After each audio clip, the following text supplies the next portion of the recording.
बेजुबान।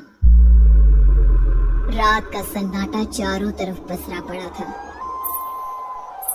रघु की छत पर आधी रात को पायलों की छमछम की आवाज सुनाई दे रही थी, जिसे सुनकर रघु, उसकी पत्नी सुषमा और 6 साल की बेटी अनन्या बुरी तरह से डर गए थे। छमछम की आवाज ऐसी लग रही थी जैसे कोई सीढ़ियां उतरकर नीचे की तरफ आ रहा था। कौन हो सकता है इस वक्त? ये आवाजें जो इस घर में रोज सुनाई देती हैं, पता नहीं किसकी है। जब से इस घर में रहने आए हैं, तब से आधी रात को हर रात इस तरह की आवाजें सुनाई देती है। मैंने कितनी बार आपसे कहा है हमें अब ये घर बदल लेना चाहिए। लेकिन इस घर में आए हुए हमें 1 सप्ताह भी नहीं हुआ, इतनी जल्दी दूसरा घर कहाँ से मिलेगा? पापा, बहुत डर लग रहा है। ये आवाज किसकी है? कौन है हमारी छत पर? अरे कोई नहीं है बेटा, तुम सोने की कोशिश करो। आज तो मैं देख कर ही रहूंगा, आखिर कौन है ये इंसान जो हर रोज हमें डराने की कोशिश करता है। सुषमा ने कसकर रघु का हाथ पकड़ लिया। रघु, मैं तुम्हें कहीं नहीं जाने दूंगी। मुझे बहुत डर लग रहा है। कहीं कोई बुरी आत्मा का साया या कुछ और हुआ तो। मैंने कहा ना, कुछ नहीं होगा। और आज इस राज से पर्दाफाश करना बहुत जरूरी है।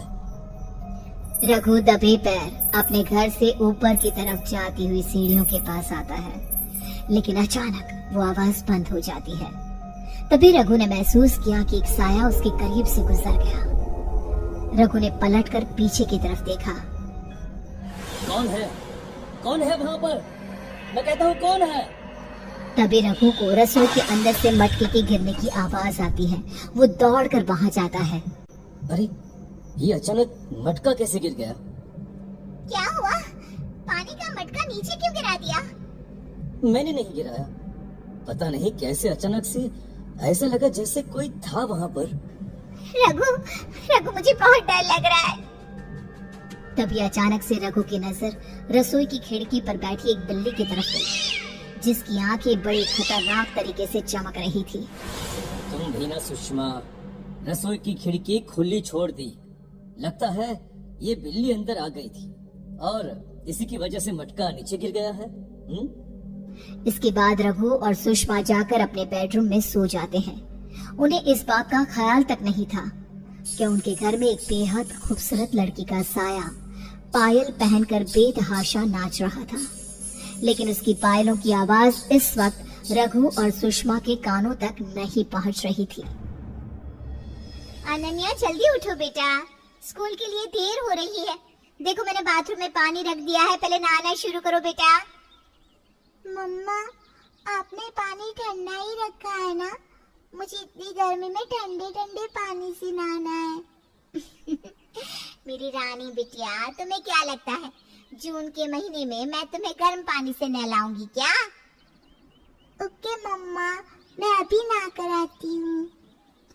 अनन्या बाथरूम में जाती है और अगले ही पल उसके चीखने की आवाज सुनाई देती है। रघु और सुषमा बाथरूम में दौड़कर जाते हैं और उन्होंने देखा कि अनन्या का पूरा शरीर जल गया था। उसके शरीर पर फफोले पड़ चुके थे। ये क्या हुआ मेरी बेटी? ऐसे कैसे जल गई? अरे सुषमा, ये तुमने क्या किया? अनन्या के नहाने के टब में ये खोलता हुआ पानी भर दिया। वो नादान बच्ची उस टब में उतर गई और देखो उसका क्या हाल हुआ है। मेरा यकीन करो रघु, मैंने गीजर ऑन तक नहीं किया था। ठंडा पानी मैं खुद अपने हाथों से भर कर गई थी। रघु की नजर गीजर की तरफ गई, जिसमें से लाल रंग का धुआं नजर आ रहा था। ये देखो सुषमा, तुमने गीजर भी खुला छोड़ दिया है, जिसकी वजह से इसमें से धुआं निकल रहा है। क्या कर रही हो तुम? मैं सच कह रही हूँ रघु, मैंने ऐसा कुछ नहीं किया। उधर दूसरी तरफ अनन्या बुरी तरह से रोए जा रही थी। शाम के वक्त जब अनन्या की तबीयत थोड़ी ठीक हुई तो सुषमा ने उसे सुला दिया। थोड़ी देर के बाद रघु और सुषमा भी अपने कमरे में जाकर सो गए। लेकिन रात के ठीक 12 बजे अचानक से सुषमा की आंख खुली। रघु उठो, अनन्या कहाँ है? थोड़ी देर पहले तो यही सो रही थी मेरे बाजू में। अरे जल्दी जाकर ढूंढो, मेरी बेटी की तबीयत वैसे ही ठीक नहीं है। कहीं नींद में उठकर इधर उधर चली तो नहीं गई?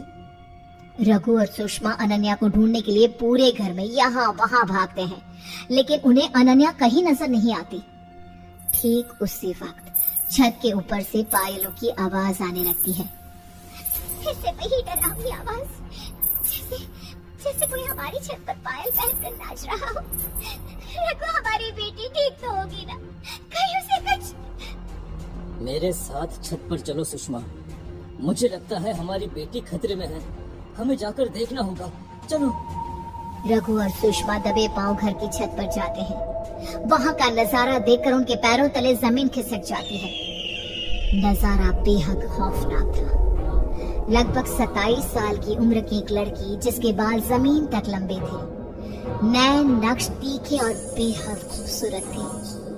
अनन्या को अपने एक हाथ में पकड़कर जोर शोर से घुमा रही थी और बुरी तरह से नाच रही थी। छोड़ो, छोड़ो मेरी बेटी को, कौन हो तुम? छोड़ो, छोड़ो इसे।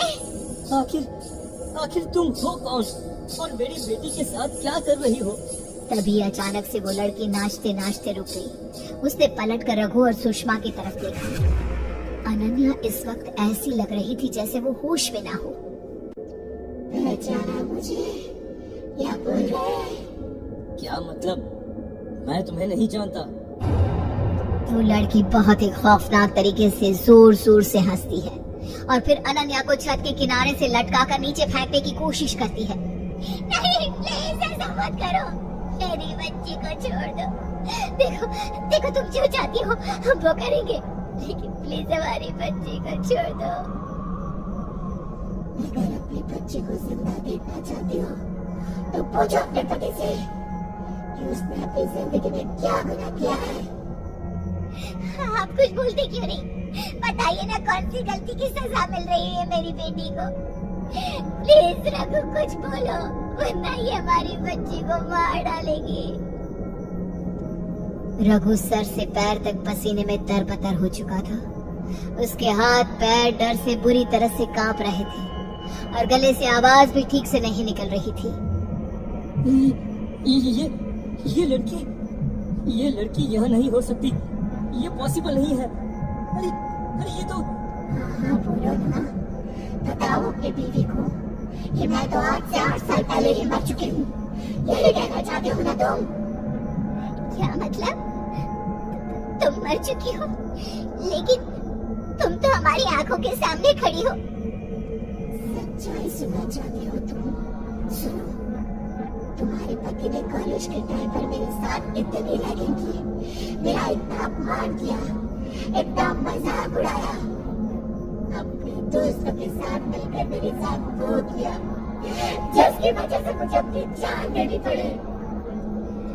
रघु, क्या ये जो कह रही है वो सच है? और अगर ये मर गई है तो इस तरह हमारी आंखों के सामने नजर क्यों आ रही है? मुझसे गलती हो गई, बहुत बड़ी गलती हो गई मुझसे। मुझे तुम्हारे साथ वो सब नहीं करना चाहिए था।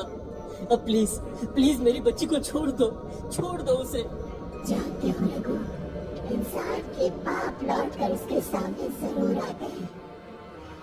जिस घर में तुम रहने के लिए आए हो ना, दरअसल वो मेरा ही घर है।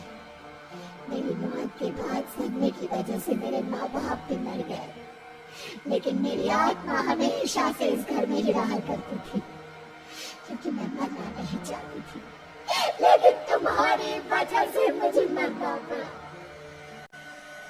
देखते ही देखते उस लड़की का खूबसूरत शरीर सड़ने लगा। उसके पूरे शरीर में बड़े बड़े कीड़े बिलबिलाने लगे। ये देखकर सुषमा और रघु की डर के मारे हालत खराब हो गई। देखो मैं मानता हूँ मुझसे बहुत बड़ी गलती हुई है। मैं तुम्हारा घर भी छोड़कर चला जाऊंगा, लेकिन प्लीज मेरी बच्ची को छोड़ दो। लेकिन उस लड़की ने देखते ही देखते अनन्या को छत से नीचे फेंक दिया और गायब हो गई। रघु और सुषमा अपनी बच्ची को बचाने के लिए दौड़कर नीचे पहुंचे, लेकिन वहां पर कोई भी नहीं था। तुम्हारी की हुई गलती की वजह से आज मैंने अपनी बेटी को खो दिया। रघु, क्यों किया तुमने ऐसा? क्यों बेगुनाह लड़की की जान ली थी तुमने? मुझे माफ कर दो सुषमा, मुझसे बहुत बड़ी गलती हो गई है।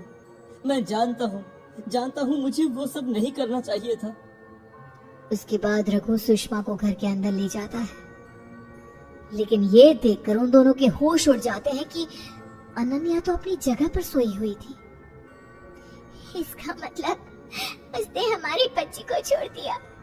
हमारी बच्ची ठीक है। सुषमा प्यार से अपनी बेटी के सर पर हाथ फैलाने लगती है, लेकिन अनन्या की आंखें अजीब तरीके से चमक रही थी और वो खौफनाक तरीके से एकटक खिड़की की तरफ देख रही थी, जहां पर उस लड़की का साया खड़ा मुस्कुरा रहा था, जिसे देख अनन्या भी अजीब खौफनाक तरीके से मुस्कुराने लगी।